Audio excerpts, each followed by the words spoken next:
Hello दोस्तों, आप सभी कैसे हैं। उम्मीद करता हूं आप सभी बहुत ही अच्छे होंगे। आज की इस वीडियो में हम देखेंगे एक वेरी इंपॉर्टेंट क्वेश्चन जो हमारे 2024 के बोर्ड एग्जाम के लिए बहुत ही ज़्यादा इम्पोर्टेंट है। तो अभी तक ने आप इस सवाल को हल नहीं किया है तो पहले इस सवाल को हल कर लीजिएगा, उसके बाद ही आप जाइएगा एग्ज़ाम देने। तो आइए अब हम इस सवाल को बिना देर किए शुरू करते हैं। यह सवाल हमसे कह रहा है, निम्नलिखित बंटन एक मोहल्ले के बच्चे के दैनिक जेब खर्च दर्शाता है। माध्य खर्च 18 रुपये है तो लुप्त बारंबारता F ज्ञात कीजिए। हमें इसमें दैनिक जेब इतना दे दिया गया है और बच्चों की संख्या इतना हमें दे दिया गया है और हमें इसका माध्य जो है वो 18 रुपये दे दिया गया है और हमसे इसमें बारंबारता मतलब F का मान पूछ रहा है। तो हमें क्या जो दिया है उसको पहले लिख लेते हैं। तो हमें माध्य दे दिया है, माध्य x बार बराबर कितना हो जाएगा 18 रुपये।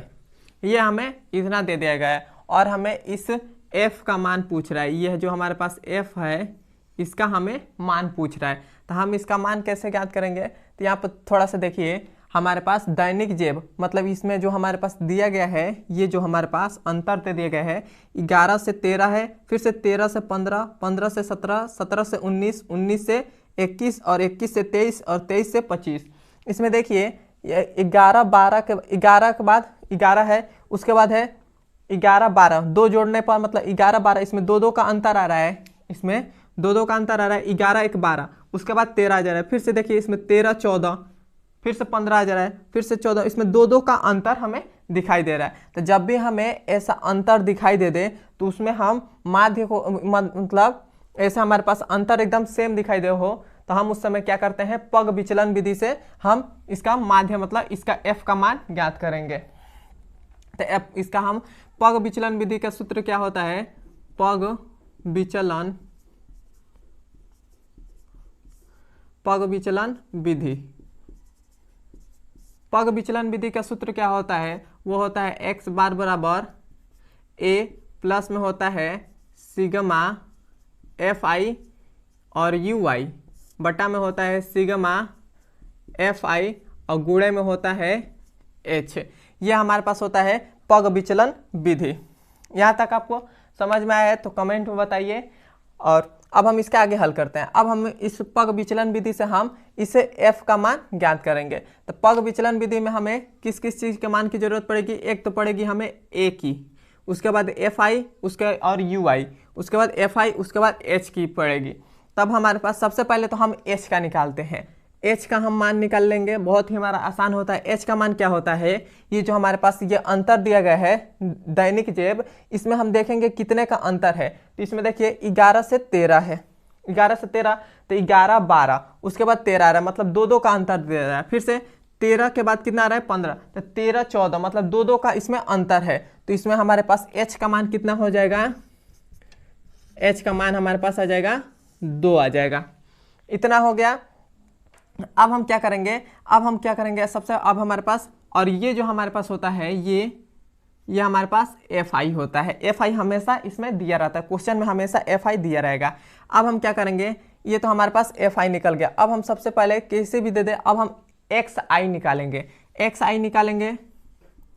तो xi कैसे हम निकालते हैं, xi क्या करते हैं, इन दोनों को जोड़कर, ये जो हमारे पास दिया गया है इन दोनों को जोड़कर 2 से भाग कर देते हैं तो हमारे पास आ जाएगा। तो जब हम इन दोनों को जोड़ेंगे तो हमारे पास क्या है, 11 है प्लस में 13 है। तो इन दोनों को जोड़कर और 2 से जब हम भाग करेंगे तब ये जो हमारे पास आ जाएगा, ये हमारे पास आ जाएगा 12 आ जाएगा, 12 आ जाएगा। तो ये हमारे पास आ गया 12 आ गया। और उसके बाद कि देखिए इसमें दो दो का अंतर दिखाई दे रहा है, तो दो दो का अंतर दिखाई दे रहा है तो इसमें 12 में 2 ऐड कर देंगे तो कितना हो जाएगा, 14 हो जाएगा। और 14 ऐसे भी हो जाएगा, या इन दोनों को जोड़कर 2 से भाग करेंगे तभी भी 14 आ जाएगा। तो ये गया 14, फिर से इन दोनों को जोड़कर 2 से भाग करेंगे तो ये हमारे पास आ जाएगा 16, फिर से इन दोनों को जोड़कर 2 से भाग करेंगे तब हमारे पास आ जाएगा 18, फिर से इन दोनों को जोड़कर 2 से भाग करेंगे तब ये हमारे पास आ जाएगा 20, फिर से इन दोनों को जोड़कर 2 से भाग करेंगे तो हमारे पास आ जाएगा 22, फिर से इन दोनों को जोड़कर 2 से भाग करेंगे तो ये हमारे पास आ जाएगा 24 आ जाएगा। 24 से इतना आ गया। अब हम क्या करेंगे, अब हम निकालेंगे UY निकालेंगे, UY। तो UY कैसे निकालते हैं, हम निकालते हैं पहले तो निकालेंगे XI, उसके बाद XI माइनस A और गुणे भाग में H, तब हमारे पास ये UY निकलेगा, UY निकलेगा।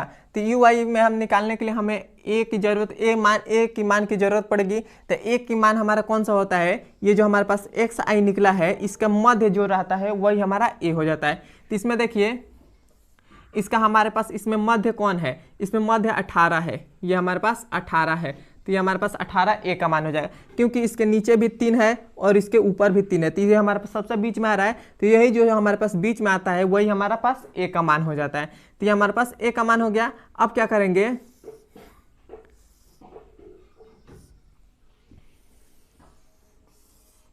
अब हमारे पास ये A का मान आ गया। अब हम क्या करेंगे, इसके जस्ट इधर हम लिख लेंगे 0 और इसके नीचे हम लिखेंगे 1, फिर से लिखेंगे 2, उसके बाद नीचे लिखेंगे 3 और इसके ऊपर लिखेंगे माइनस का 1 और माइनस का 2 और माइनस का 3, ऐसे लिखेंगे। या आप ऐसे भी डायरेक्ट कर लीजिए, या आपको XI में से A को घटाकर H से गुणा करेंगे तभी भी हमारे पास इतना ही रहेगा। फिर से XI उसमें A को जोड़ लेंगे, XI में से A को घटा देंगे, उसके बाद फिर से 2 को भाग करेंगे तो हमारे पास इतना आ जाएगा। या ऐसे भी कर लीजिए, या ऐसे कर लीजिएगा, जहाँ से हमारा A आ जाए उसके बगल में 0 लिख दीजिए, उसके ऊपर साइड में माइनस में कर दीजिए, जितना माइनस में जाए उसके नीचे साइड में जितना प्लस में कर दीजिए प्लस में चला जाए। इतना हो गया। अब हमारे पास ये तो हमारे पास UY का मान निकल गया। अब हम XI, अब हमारे पास FI और UY का मान एक साथ निकालेंगे। तो इसको हम यहीं पर कर दे रहे हैं, थोड़ा सा जगह लेकर।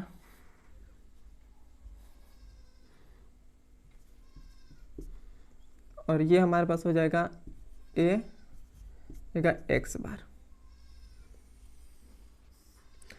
इतना हो गया। ये हमारे पास हो जाएगा FI और XI, इतना हो जाएगा। अब हम क्या करेंगे, सॉरी यहाँ पे XI लिख दिए,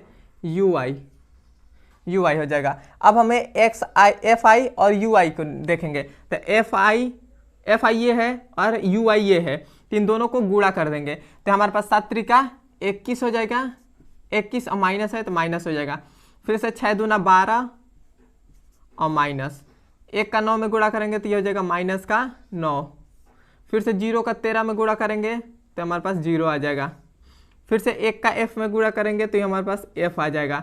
फिर से 2 का 5 में गुणा करेंगे तो 10 आ जाएगा। फिर से 3 का 4 में गुणा करेंगे तो कितना आ जाएगा, 12 आ जाएगा। इतना हो गया। अब हम इसको ऐड कर लेंगे, अब हम इसको पूरे को ऐड करेंगे। तो यहाँ पर थोड़ा सा देखिए, ये हमारे पास यहाँ पर माइनस का 12 है, यहाँ पर प्लस का 12 है, तो ये तो हमारे पास कट जाएगा, ये दोनों हमारे पास कट जाएगा। ये कट गया। अब देखिए, अब हमारे पास इधर क्या बच रहा है, यहाँ पर प्लस का 10 है, यहाँ पर माइनस का 9 है, तो प्लस 10 में से माइनस का 9 घटाएंगे तो 1 बचेगा, 1 बचेगा प्लस का 1 में से, और हम इस 20 माइनस 21 में से 1 घटा देंगे तो माइनस का 20 आ जाएगा। और यहाँ पर एक F है तो ये हमारे पास आ जाएगा सिग्मा FI और UY मतलब कितना आ जाएगा, F माइनस का 20 आ जाएगा। जब हम इस पूरे को ऐड करेंगे तब हमारे पास F माइनस का 20 आ जाएगा। इतना हो गया। उसके बाद अब हम क्या करेंगे, अब हम इसको ऐड करेंगे। तो जब हम इसको ऐड करेंगे तब ये हमारे पास कितना आ जाएगा, ये हमारे पास आएगा सिग्मा FI। जब हम इसको ऐड करेंगे तब हमारे पास कितना आ जाएगा, 5 4 9, 9 दूना 18। मतलब इसको हम जब टोटल जोड़ेंगे तो सबसे पहले तो F लिख लेते हैं, F हमारा हो गया। उसके बाद हम इन टोटल जोड़ेंगे तो ये हमारे पास आ जाएगा प्लस का 44, प्लस का 44 आ गया। अब हमारे पास सबका मान आ गया, तब हम इस सूत्र पर बैठाकर हल करेंगे। तब हमारे पास x बार का मान कितना दे देगा, 18, तो ये हो जाएगा 18 बराबर में a का मान भी कितना है 18, तो ये हो जाएगा 18। फिर से प्लस सिग्मा FI UY का मान कितना है, तो F माइनस का 20 है तो माइनस का 20 हो गया। सिग्मा FI का मान कितना है, F प्लस में 44, तो ये हो गया 44 गुणे h। h का मान कितना है तो 2 है, तो ये हो गया 2। इतना हो गया। फिर से देखिए 18 से ये 18 कट गया, तो इधर क्या बचा 0, और बराबर में इधर क्या बचा f माइनस का 20 बटा में f प्लस 44, और इधर गुणा में क्या बचा 2। इतना बच गया। अब हम क्या करेंगे, इधर देखिए ये जो हमारे पास इधर भाग में है, इधर जाएगा तो क्या हो जाएगा गुणा में हो जाएगा। तो ये हमारे पास क्या हो जाएगा, इधर बचेगा, इधर तो हमारे पास 0 है तो 0 हो गया, इसको हम इधर भेजेंगे तो गुणा में हो जाएगा, तो f प्लस 44 हो गया। और ये जो हमारे पास 2 गुणा में है तो इधर आएगा तो क्या हो जाएगा बराबर किधर तो भाग में हो जाएगा, तो भाग में हो गया। और इधर बराबर में क्या है f माइनस का 20, तो ये हो गया 20। अब हम 0 से सब में किसी में संख्या में गुणा करें या भाग करें तो वो तो हमारे पास 0 ही आता है, तो 0 हो गया। और इधर क्या बचेगा f माइनस का 20। अब हम इस 20 को बराबर के इधर भेजेंगे तब हमारे पास f बराबर कितना आ जाएगा प्लस का 20, और यही हमारा आंसर हो जाएगा। और यही हमें क्वेश्चन में पूछा था, f का मान ज्ञात कीजिए, मतलब बारंबारता f ज्ञात कीजिए, तो f का मान कितना आ गया 20 आ गया, और यही हमारा आंसर हो जाएगा। यहाँ तक आपको समझ में आया है तो कमेंट में बताइए, और हमारे चैनल पर नए हैं तो सब्सक्राइब भी कर दीजिएगा।